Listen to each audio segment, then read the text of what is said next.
Yes, good morning, students. We are going to start with the last chapter of chemistry of your ninth class syllabus, that is structure of atom. But in previous chapter, as we have discussed, that each and every type of matter is made up of, or each and every type of you can living and non-living things are made up of matter, or matter itself is made up of small particles, and these smallest particles of matter are said to be atoms. ठीक है. अब अगर atoms से बना हुआ है हर एक तरह का मैटर, तो दिखने में हर एक मैटर जो हमें डिफरेंट लगता है. For example you can differentiate कि गैसेस हैं, लाइक जैसे हम सॉलिड्स की बात करें, मेटल्स हैं, कुछ नॉन मेटल्स हैं. तो ये जो डिफरेंट वेराइटी ऑफ एलिमेंट्स, आपने 118 टाइप्स ऑफ एलिमेंट्स पढ़ा है, कितने टाइप्स के डिफरेंट एलिमेंट्स एग्जिस्ट करते हैं और फिर इनसे डिफरेंट कंपाउंड्स बनते हैं. तो ये जो डिफरेंस आता है मैटर में या एटम्स में, why these atoms are different from each other. तो इसके लिए जो डाल्टन ने थ्योरी दी थी, अकॉर्डिंग टू दैट, कि एटम्स जो हैं वो इनडिवाइजिबल पार्टिकल्स हैं. बट एक्चुअल में atoms are not indivisible, rather in nuclear reactions. जब कभी ऐसी रिएक्शंस होती हैं जिसमें एटम्स ब्रेक हो जाते हैं, तो उन रिएक्शंस में आप एटम्स को फर्दर ब्रेक कर सकते हो in the form of various smaller particles which are called as sub atomic particles. और ये जो सब एटॉमिक पार्टिकल्स हैं, ये एक एटम में फिक्स नंबर में होते हैं, and they are number decides the type of atom. मतलब एटम्स जो आपस में डिफर करते हैं, वो डिफरेंस जो आता है, that is due to number of these सब atomic particles present in atom. Actually, in 19th century, when the discoveries on atoms, structure of atoms were going on, at that time it was J.J. Thomson. Thomson was the first scientist जिसने सबसे पहले ये बताया था कि atom को हम further सब एटॉमिक पार्टिकल्स में डिवाइड कर सकते हैं, and he got Nobel Prize also for discovery of electrons. So let us see. Just actually in that time na, electricity पे कुछ experiments, Faraday was the scientist who was doing all that.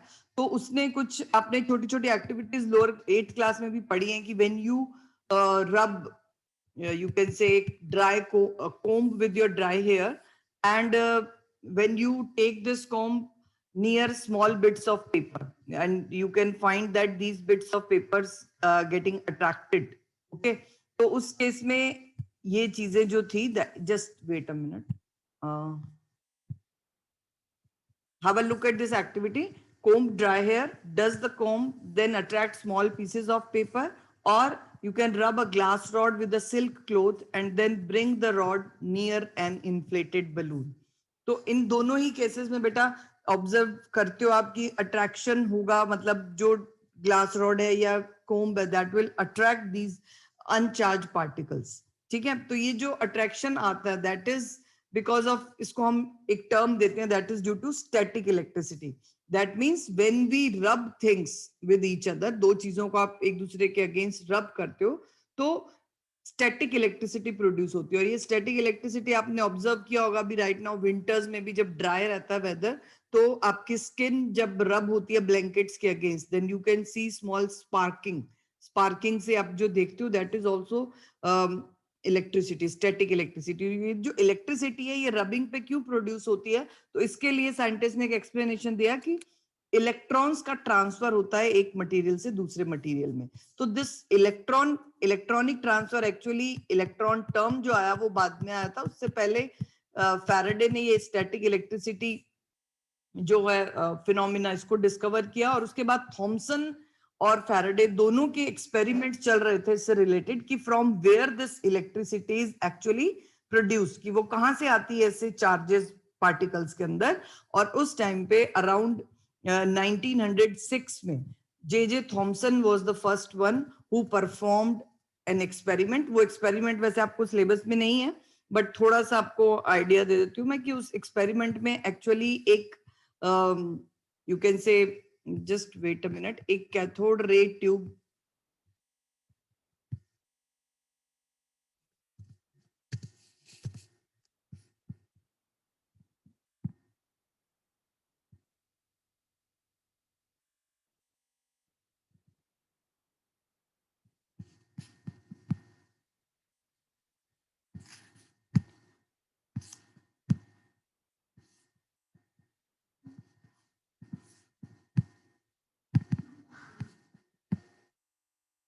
this kind of actually, as you can see here in this diagram, एक ये glass की tube है बेटा. इस tube के अंदर एक गैस को बहुत लो प्रेशर पे फिल करके उस पे इलेक्ट्रिसिटी जब प्रोवाइड करते हैं तो वो गैस अपने में से कुछ पार्टिकल्स एमिट करती है और वो पार्टिकल्स एक रे की फॉर्म में ट्रेवल करते हैं. एंड व्हेन दे स्ट्राइक, यहाँ पर एक स्क्रीन लगी हुई है, as you can see here fluorescent screen is written. इस स्क्रीन पे जाके जब वो पार्टिकल्स स्ट्राइक करते हैं then they produce a kind of glow produce करते हैं. और ये एक्सटर्नल इलेक्ट्रिक फील्ड लगाया हुआ है. इस एक्सटर्नल इलेक्ट्रिक फील्ड में ये जो रेज हैं ये पॉजिटिव साइड की तरफ जाके डिफ्लेक्ट होती है. तो उससे ये पता लगा कि ये जो रेज थी ये नेगेटिवली चार्ज पार्टिकल से बनी है. एंड थॉमसन ने इन रेज को जो नेम दिया था, they are called as cathode rays. Actually अगर आपने थोड़ा सा याद हो आपको तो 8th क्लास में इलेक्ट्रोड्स के बारे में पढ़ा बेटा, इलेक्ट्रोलिसिस चैप्टर में. तो पॉजिटिवली और नेगेटिवली चार्ज प्लेट्स जब होती हैं किसी भी अगर ऐसे अपरेटस में जिसमें एक बैटरी के साथ जो प्लेट्स कनेक्टेड है, तो पॉजिटिवली चार्ज और नेगेटिवली चार्ज जो इलेक्ट्रोड्स होते हैं उनके लिए जो टर्म्स यूज होती हैं एनोड एंड कैथोड. तो cathode is a negatively charge plate और इस प्लेट पे से ये रेज जो है वो एमिट हुई हैं.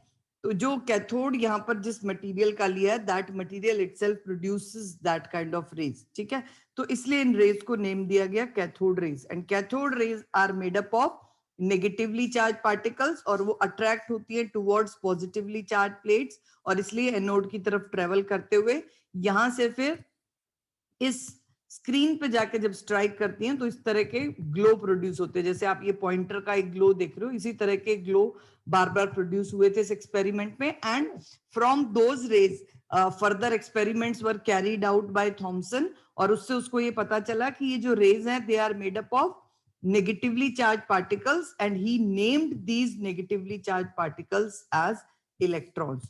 So this is about the discovery of electrons in brief.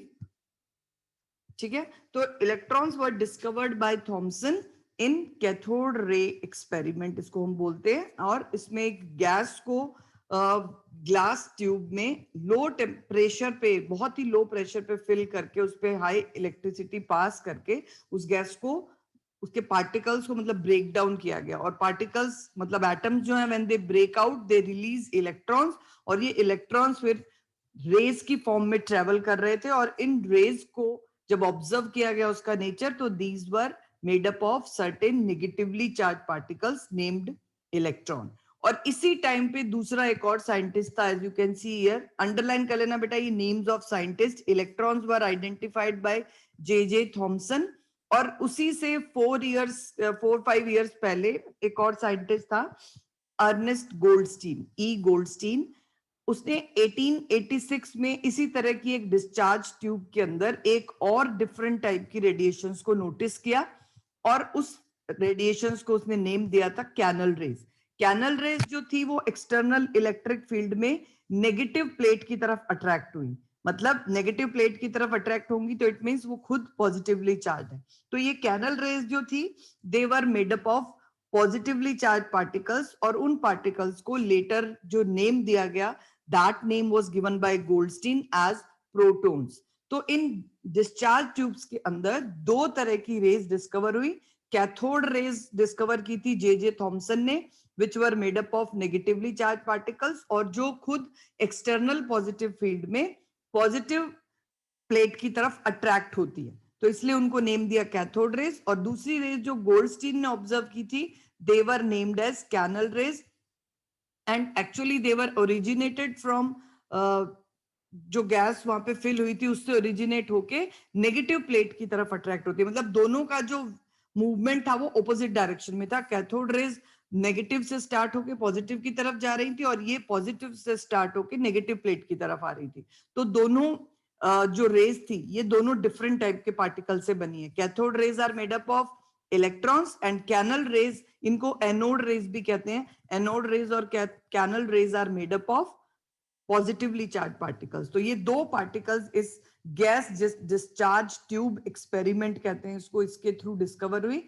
And first of all these experiments were performed by Faraday and J Thomson. और उसी टाइम में एक्चुअली जो क्रेडिट पहले थॉमसन को चला गया, बट उससे पहले गोल्डस्टीन ने ये एक्सपेरिमेंट में कैनल रेज वो डिस्कवर कर चुका था, बट उसने जो टर्म प्रोटॉन दिया इन पार्टिकल्स को वो बाद में आया था। तो इसलिए हम जब पढ़ते हैं तो हम पहले थॉमसन एक्सपेरिमेंट पढ़ते हैं, जो 1906 के अराउंड थॉमसन ने इलेक्ट्रॉन की डिस्कवरी की थी इन दैट एक्सपेरिमेंट, और उसके बाद गोल्डस्टीन ने प्रोटॉन्स को डिस्कवर किया कैनल रेज में। तो ये दोनों रेज का नेम आपको एक तो याद रखना है, cathode raise were discovered by J Thompson which were made up of negatively charged particles, and these particles were named as electrons by J.J. Thomson.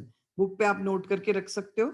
And Ernest Goldstein discovered positively charge rays named as canal rays, और इसका दूसरा name anode rays भी है, ANODE, anode rays. And these rays were considered to be made up of positively charged particles named as protons. So this is about the history, or you can say discovery, of electrons and protons. So these rays were positively charged radiations which ultimately led to the discovery of another subatomic particle named as proton. और ये proton और electron में difference क्या था कि electrons वर negatively charge, मतलब each electron carries a negative charge, जिसको signify किया 1 यूनिट नेगेटिव चार्ज, -1 चार्ज जो है एक इलेक्ट्रॉन के ऊपर, इसको एक रिलेटिव वैल्यू दिया गया। एक्चुअल वैल्यू होती है, just wait a minute, you can note down this, what is the actual value of this charge on electron. This is 1.6 multiplied by 10 raised to the power -19, ये पार है 10 raised to the power -19।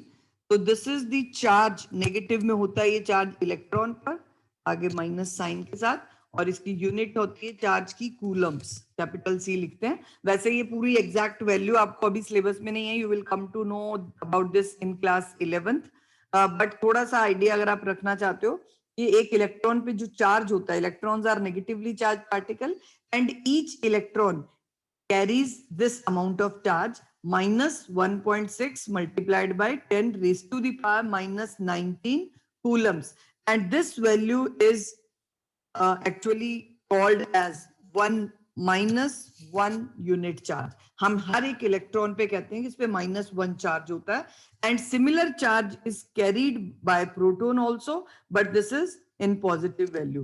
तो charge on proton is said to be +1, जहां electronic charge को हम -1 कहते हैं, charge on electron, charge on proton is called as +1। Value कितनी होगी? Exactly equal to this value 1.6 10 raised to the power -19, but वो minus की जगह प्लस में होता है। तो प्रोटॉन और इलेक्ट्रॉन्स को जो सिंबल डिनोट किए गए बाद में, they are like this, as you can see here, electron पे नेगेटिव चार्ज, और ये नेगेटिव चार्ज है -1, जो हम रिलेटिव वैल्यू लिखें तो -1 लिखते हैं, but otherwise the exact value is -1.6 10 raised to the power -19 coulomb. ये चार्ज भी उसी गैस डिस्चार्ज ट्यूब में और एक्सपेरिमेंट्स आगे, scientist Mulliken was the scientist जिसने सबसे पहले चार्ज फाइंड किया था इलेक्ट्रॉन्स पे, बट इतनी हिस्ट्री अभी आपको सिलेबस में नहीं है। when you will come to 11th class na, then you will come to know about the overall discovery of electrons and protons. तो चार्ज जो डिस्कवर किया गया था इलेक्ट्रॉन्स पे मिलिकन एक्सपेरिमेंट के थ्रू, उसमें ये आइडेंटिफाई किया गया कि charge is equivalent to this value, और इसको एक रिलेटिव वैल्यू डिसाइड किया गया, दैट इज -1। तो charge carried bye 1 electron is -1, and charge carried bye 1 proton is +1, और इसको हम सिग्निफाई या जो सिंबलाइज करते हैं वो small letters E for electron, small letter P for proton, electron पे 1 नेगेटिव चार्ज एंड प्रोटॉन पे प्लस पॉजिटिव चार्ज।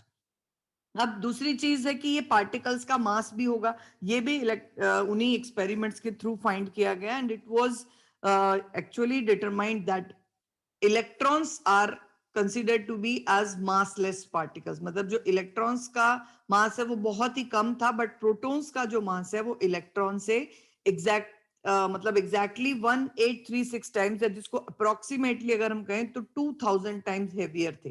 तो it was concluded by the scientists that mass of atom is mainly contributed by the number of protons, कि उसमें जितने protons होंगे उतना ही उसका mass होगा.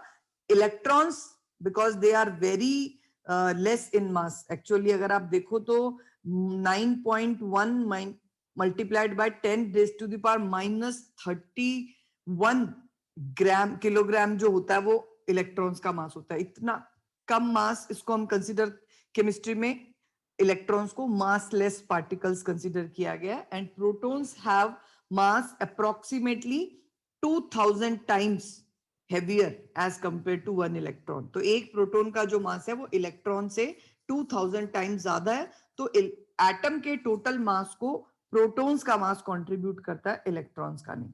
ठीक है, तो ये कुछ प्रॉपर्टीज अंडरलाइन कर लेना कि और इस मास को जो वैल्यू मतलब असाइन की गई है, एक प्रोटॉन का मास इक्विवेलेंट होता है 1 AMU, जिसको हम कहते हैं ना एक यूनिफाइड मास, 1 यूनिफाइड मास, या एक हाइड्रोजन एटम के मास के इक्वल एक्चुअल में, because hydrogen is the element which contains only 1 proton.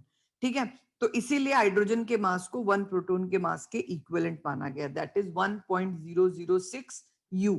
U में अगर हम मेंशन करें एक प्रोटॉन का मास, तो this is equivalent to 1.006 unified mass. This is the mass of one hydrogen atom, or you can say one proton.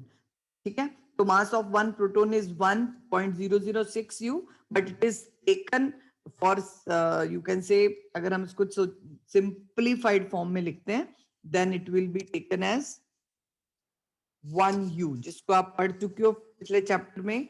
1 unified मास जो relative mass है एक हाइड्रोजन एटम का. तो this hydrogen atom has mass, और this proton has mass equivalent to 1 hydrogen atom, because hydrogen atom is the only atom in entire universe which contains just 1 proton and 1 electron. और electron का हमने जो मास है वो negligible consider किया हुआ है. प्रोटॉन का जितना मास होगा वही हाइड्रोजन एटम का मास है. ठीक है, उसके अलावा जितने भी टाइप के एटम्स एग्जिस्ट कर रहे हैं उनमें number of protons and electrons hydrogen से डिफर है. मतलब ये एटम्स डिफर किस फॉर्मेट में कर रहे हैं कि उनमें सब एटॉमिक पार्टिकल्स कितने हैं, उनके नंबर्स पे डिपेंड करता है कि एटम कौन सा होगा. Hydrogen is the simplest atom which contain only 1 proton and 1 electron. And उसके बाद हीलियम आता है, that contains 2 protons and 2 electrons. Next is lithium. इस तरह से बेटा आपको इस चैप्टर में सिलेबस में फर्स्ट 20 एलिमेंट्स है. एक्चुअली देयर आर 118 एलिमेंट्स, और वो किस तरह से उनको नंबर्स असाइन किए हुए हैं. मॉडर्न पीरियोडिक टेबल अगर आप कभी देखो तो वो अरेंज किए हुए हैं अपने नंबर्स की फॉर्म में. तो ये नंबर कैसे असाइन किए, जैसे आपकी क्लास में आपके रोल नंबर्स एक क्राइटेरिया है कि आपका एडमिशन स्कूल में कब हुआ, उसके बेस पे आपको रोल नंबर्स असाइन किए हुए हैं. तो these numbers are assigned to the elements on the basis of number of protons they contain. तो जो एलिमेंट जिसमें जितना कम प्रोटॉन्स का नंबर है उतना उनका पहले नंबर दिया गया. Means hydrogen contains just 1 proton, तो इट हैज एटॉमिक नंबर 1. दूसरा हीलियम है, then third lithium, then fourth beryllium, boron. इस तरह से कार्बन जो आपने सुना हुआ है, कार्बन कंटेन्स 6 प्रोटॉन्स, तो उसका एटॉमिक नंबर 6 है. देन नाइट्रोजन कंटेन्स 7 प्रोटॉन्स, तो it has atomic number 7. Oxygen का एटॉमिक नंबर 8 है, आप जिसको रोल नंबर सोच सकते हो अपने माइंड में.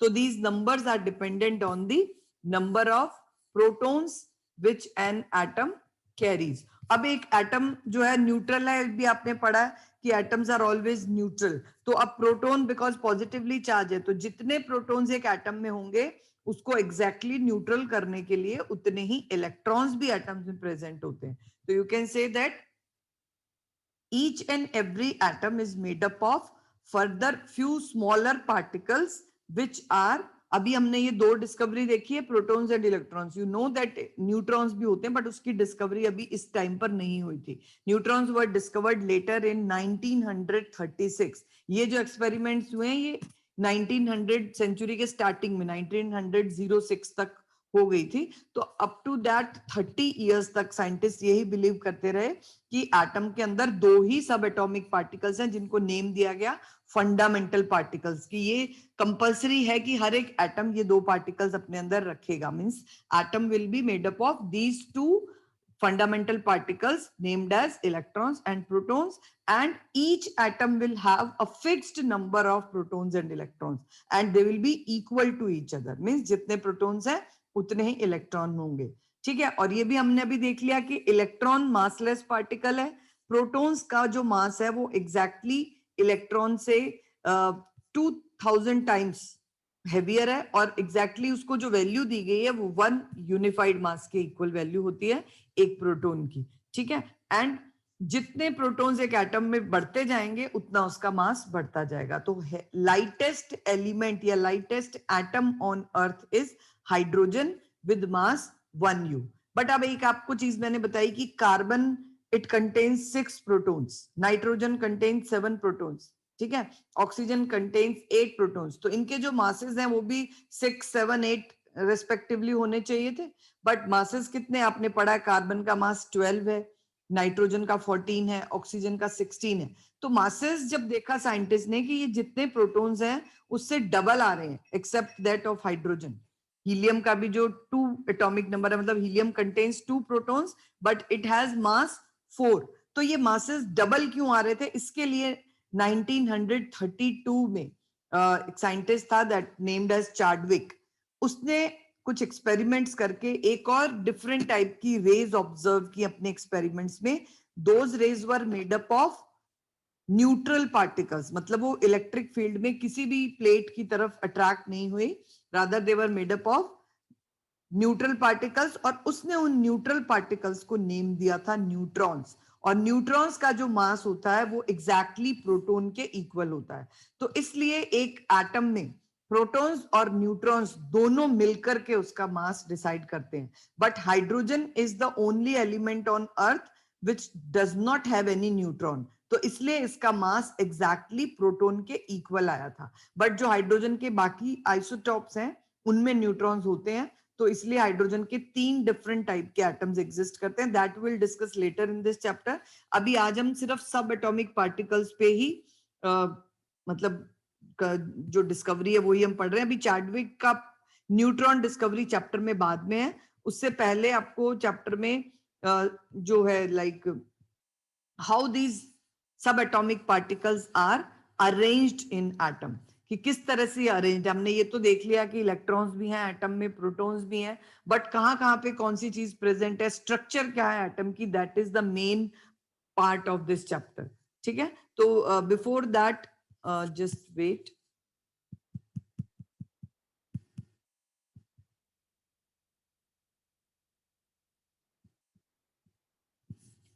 एक चीज और थी कि जब भी कभी पार्टिकल्स केमिकल रिएक्शंस में पार्टिसिपेट करते हैं तो during those chemical reactions electrons participate. Actually जो इलेक्ट्रिसिटी के ये वाले एक्टिविटीज हैं इसके थ्रू जब हम एक्सपेरिमेंट. पशु बेटा अपना ये एनोटेशंस ऑफ करो. So during these activities, or the Faraday was the scientist who discovered this, कि when we rub materials each other, जब हम दो different materials को rub करते हैं एक दूसरे के against, then they get electrically charged. तो ये जो charges आ रहे हैं, electricity charge जो produce हुआ है वो कैसे होता है. It was proposed that electrons can transfer from one atom to another but not protons. Electron के ट्रांसफर से ये चार्ज प्रोड्यूस होता है. जिस एटम में इलेक्ट्रॉन मूव कर जाएगा, मतलब इलेक्ट्रॉन अगर कोई एटम लूज कर देगा तो वो पॉजिटिवली चार्ज पार्टिकल बनाएगा, और जो एटम इलेक्ट्रॉन्स को गेन करेगा that will form a negatively charge particle. तो देन इट वाज सजेस्टेड कि ये जो इलेक्ट्रॉन्स अगर पार्टिकल्स एटम्स के अंदर से मूव कर सकते हैं तो इलेक्ट्रॉन्स की जो प्रेजेंस है वो कुछ इस तरह की होगी कि वो इजीली ट्रांसफर कर पाए एटम्स के अंदर. Whereas प्रोटॉन्स जो कभी भी एक एटम से दूसरे एटम में ट्रांसफर नहीं हो सकते, वो किस तरह से अरेंज हैं कि वो अपना प्लेस नहीं छोड़ पाते. तो इसके लिए कुछ फर्दर एक्सपेरिमेंट्स किए साइंटिस्ट ने. On the basis of that structure of the atom were actually studied by first of all Thomson. थोड़ा सा हम ये थॉमसन का स्टडी कर लेते हैं. J.J. Thomson, a British physicist, was born in Cheetham Hill, a suburb of Manchester, on 18 December 1856. He was awarded the Nobel Prize in Physics in 1906 for the discovery of electrons. तो इसको 1906 में जो Nobel Prize मिला, that is due to his experiments which he carried out in gas discharge tube and which led to the discovery of electrons. ठीक है, अब इसी ने साथ में जो फर्स्ट एक्सपेरिमेंट किया आफ्टर द डिस्कवरी, उसने जो अपनी तरफ से सजेस्ट किया था कि एक एटम में किस तरह से इलेक्ट्रॉन्स एंड प्रोटॉन्स अरेंज्ड होते हैं, तो that was named as Thomson's model of atom and he suggested that atom is made up of just wait this spherical structure, कि एटम जो है वो एक स्फीयर है और ये पूरा स्फीयर पॉजिटिवली चार्ज पार्टिकल का है. मतलब this sphere is made up of a positive charge, कि एक बॉल है जो पॉजिटिवली चार्ज है और उस बॉल के अंदर, या आप इसको अगर कंसीडर करो एक वाटरमेलन, आपने देखा है वाटरमेलन का जितना रेड पोर्शन होता है that we use to eat, you can consider it as positive charge sphere. और जहां जहां पे वाटरमेलन के अंदर सीड्स होते हैं ब्लैक वाले, आप ये कंसिडर करो these all are the seeds. तो ये सीड्स जो हैं उसने कंपेयर किया इलेक्ट्रॉन्स के साथ. तो इसको हम वाटरमेलन मॉडल भी कह सकते हैं या फिर एक क्रिसमस पुडिंग मॉडल भी कहते हैं इसको, और simply it is named as Thomson's model of atom. It's very simple model जिसको बाद में एक्चुअली लेटर ऑन जब रदरफोर्ड, ये वाला जब हम पढ़ेंगे टुमारो, इस एक्सपेरिमेंट के बाद ये मॉडल डिस्कार्ड हो गया. मींस जब ये एक्सपेरिमेंट किया रदरफोर्ड ने, तो रदरफोर्ड ने अपने एक्सपेरिमेंट से ये प्रूव कर दिया कि इस तरह की स्ट्रक्चर एटम की पॉसिबल नहीं है. But still we need to discuss the simplest model which was given by J.J. Thomson, that what kind of structure an atom could have, but actually it was not there. But still you need to understand, he suggested that the entire atom is made up of a sphere of positive charge in which the negatively charged particles are embedded मतलब उसमें कहीं कहीं पर धंसे हुए हैं, फंसे हुए हैं इस तरह से इलेक्ट्रॉन्स बीच बीच में, और जो पूरा एटम है वो पॉजिटिव चार्ज बॉल की तरह है. And he compared his model with a Christmas pudding और अ वाटरमेलन. ठीक है, अब इसकी लिमिटेशन क्या थी? He was not able to explain the results of Rutherford's experiment, so this model was discarded. और इस एटम की, इस मतलब मॉडल के अकॉर्डिंग थॉमसन ने जो एटम की न्यूट्रलिटी एक्सप्लेन की, कि व्हाई एटम्स आर न्यूट्रल अगर इस तरह की स्ट्रक्चर है, तो उसने एक्सप्लेन किया कि जो मैग्नीट्यूड है पॉजिटिव चार्ज स्फीयर का, मतलब पॉजिटिव चार्ज कितना है उस बॉल पे, उतने ही इलेक्ट्रॉन्स इसके बीच में होंगे. तो in this way he explained his model and he explained the neutrality as well, but he failed to explain the results of Rutherford's experiment that we'll discuss tomorrow. Okay, so up to this, if you have any doubt, let me know.